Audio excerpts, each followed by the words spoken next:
My mom locked my 7-year-old out on Christmas. But she didn't know I'd uncover her biggest. The snow had started before sunrise. Big flakes drifted lazily across the quiet neighborhood, coating the roofs and empty streets in white, the kind of Christmas morning people post online with captions about gratitude and family. Inside Patricia's house, the fireplace glowed softly, cinnamon candles burned on every table, and wrapping paper was already scattered across the living room floor.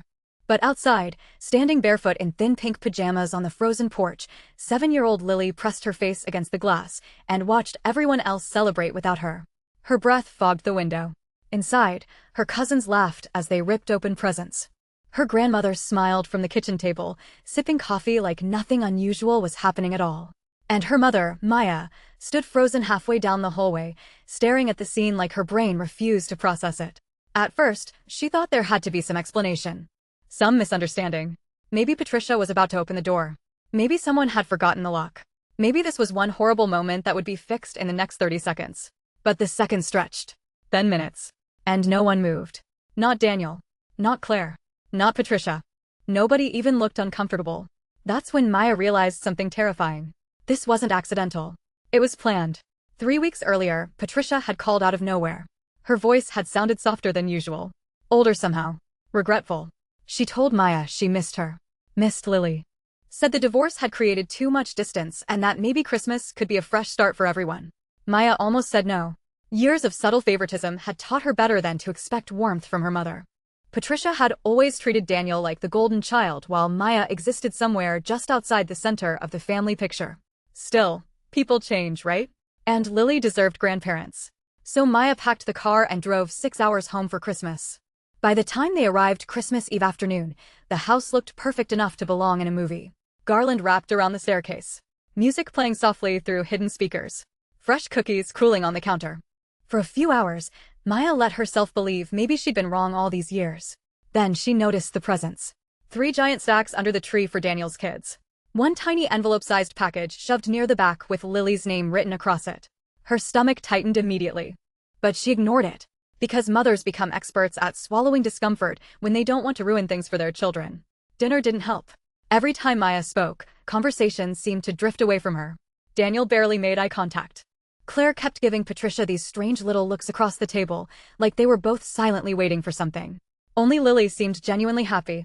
She laughed through the entire meal, talking about Santa, asking Ava what she thought Grandma had gotten everyone, completely unaware she was the only person in that house who wasn't fully welcome there. Later that night, Maya got up for water and stopped cold near the hallway. Patricia was in the study on the phone. And what she said next made Maya's blood run cold.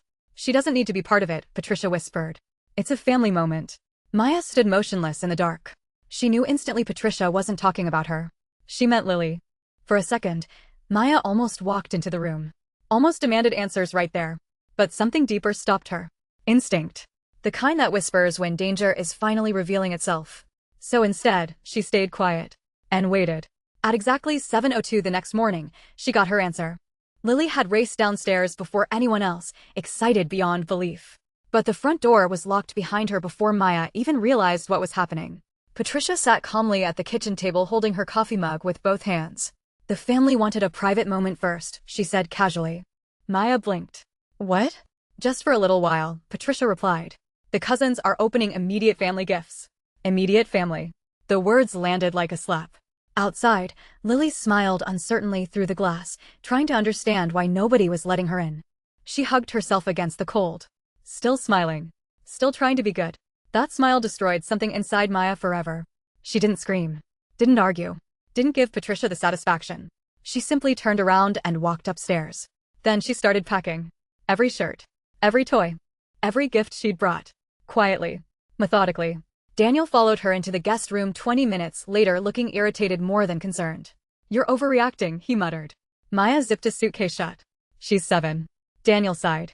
Mom just wanted, she's 7, Maya repeated. And then she opened the nightstand drawer looking for Lily's socks. That's when everything changed. Folded beneath a pile of magazines sat a thick packet of papers. Legal papers. Curious, Maya pulled them out. Her eyes scanned the first page once. Then twice. Then her entire body went numb. It was Patricia's updated estate plan. Every asset had been transferred to Daniel and his children. Everything. The house. Savings accounts. Investments. Even the lake house their father had legally left to both siblings equally years earlier. Maya's name was gone. So was Lily's. Suddenly every strange moment from the past decade snapped together perfectly. The exclusion. The manipulation. The tiny gift under the tree. The locked door. This wasn't cruelty in the moment. This had been building for years.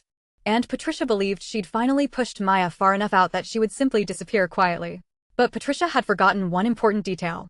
2 months earlier, she had borrowed $47,000 from Maya for emergency repairs. Repairs Maya suddenly realized probably never existed. Heart-pounding, Maya photographed every page of the estate paperwork and texted her attorney immediately. On Christmas morning. Then she walked downstairs one final time. Patricia looked up from the kitchen table. Maya ignored her completely.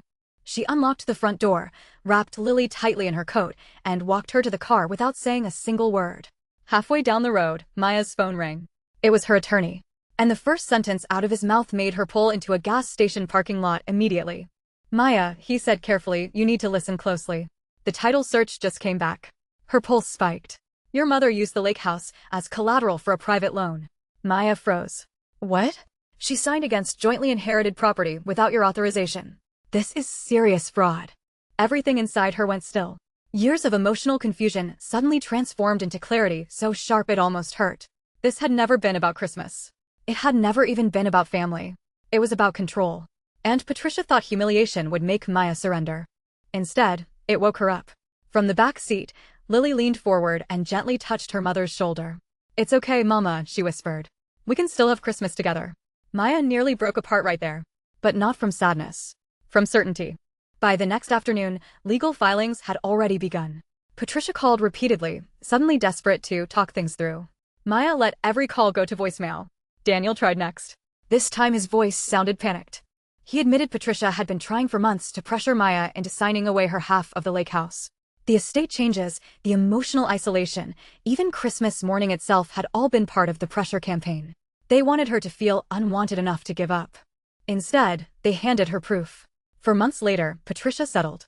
She repaid the money in full. The fraudulent loan was reversed. And the lake house remained legally half Maya's. After February, Daniel stopped calling altogether. But Maya barely noticed anymore. Because the most important thing happened later that same Christmas night. Back in their apartment, she and Lily built a blanket fort in the living room, ordered greasy takeout, and watched movies until they both fell asleep tangled together under cheap string lights. No giant tree. No fancy dinner. No fake smiles. Just peace.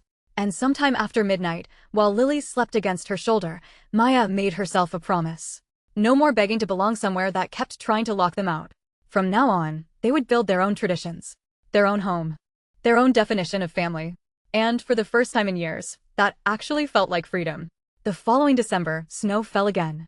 But this time, Lily never stood outside a locked door. Maya made sure of that. Their apartment wasn't big. The heating clicked loudly every few minutes, and the Christmas tree leaned slightly because the stand was uneven, but somehow it felt warmer than Patricia's giant polished house ever had. There were pancakes burning slightly in the kitchen, Christmas music playing too loud, and Lily dancing around in mismatched socks while taping paper snowflakes to the windows.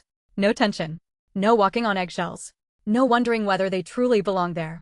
Because for the first time, they did. A few days before Christmas, Daniel unexpectedly showed up at Maya's apartment. Alone. No call beforehand. No warning.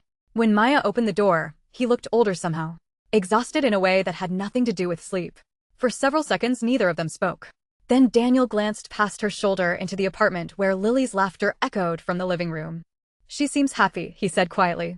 Maya crossed her arms. Why are you here? Daniel rubbed a hand across his face before answering. Mom's selling the house. Maya blinked. What? She can't keep up with the payments after the settlement. He swallowed hard. Things got ugly. Maya felt almost nothing hearing it. That surprised her. A year ago, news like that would have shattered her emotionally. She would have rushed in trying to fix things, trying to rescue everyone from consequences they created themselves. But now she just felt tired. Daniel leaned against the hallway wall. You know, after you left last Christmas, Mom kept saying you forced her into this. That you destroyed the family. He laughed bitterly. But the truth is, I think the family was already broken. We just blamed you because it was easier. Maya said nothing. Because there was nothing left to argue about anymore. Daniel looked down at his hands. She made us choose sides our whole lives, he admitted softly. I just didn't realize how bad it was until she turned on me too. That got Maya's attention.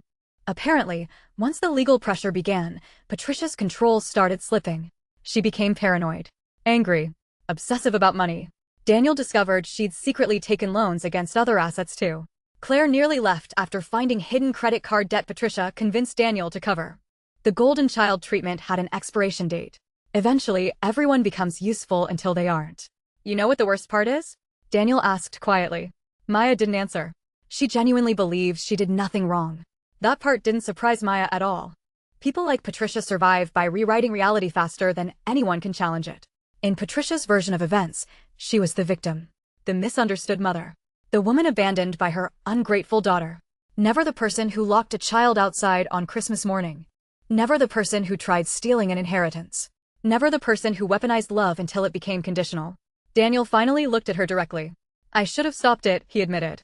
That morning, Maya stared at him for a long moment. You should have. The words hit him hard because they were true. Not cruel. Not emotional. Just true. And somehow that truth hurt more than yelling ever could. A silence stretched between them before Daniel nodded slowly. I don't expect forgiveness, he said. Good, Maya replied gently. Because I'm not there yet. He accepted that. Then, before leaving, he pulled a small envelope from his coat pocket. It's from Lily's savings bond Grandpa bought before he died, he explained. Mom hid it for years. I found it last month going through paperwork. Maya stared at the envelope without taking it immediately. Even now, even after everything, Patricia had still hidden pieces of Lily away like she didn't fully count. Finally, Maya accepted it quietly. Thank you. Daniel nodded once and walked away into the falling snow. When Maya closed the door, she stood there for a long time staring at the envelope in her hand. Then Lily ran into the hallway holding tangled Christmas lights. Mama, the tree's broken again. Maya laughed before she could stop herself.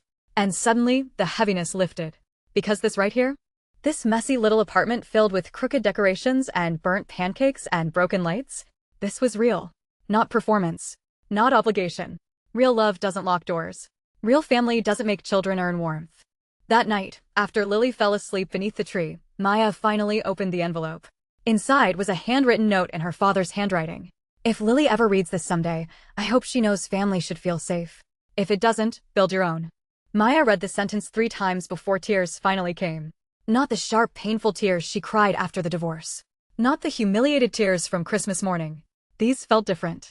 Like grief finally loosening its grip. The next spring, Maya sold her half of the lake house voluntarily.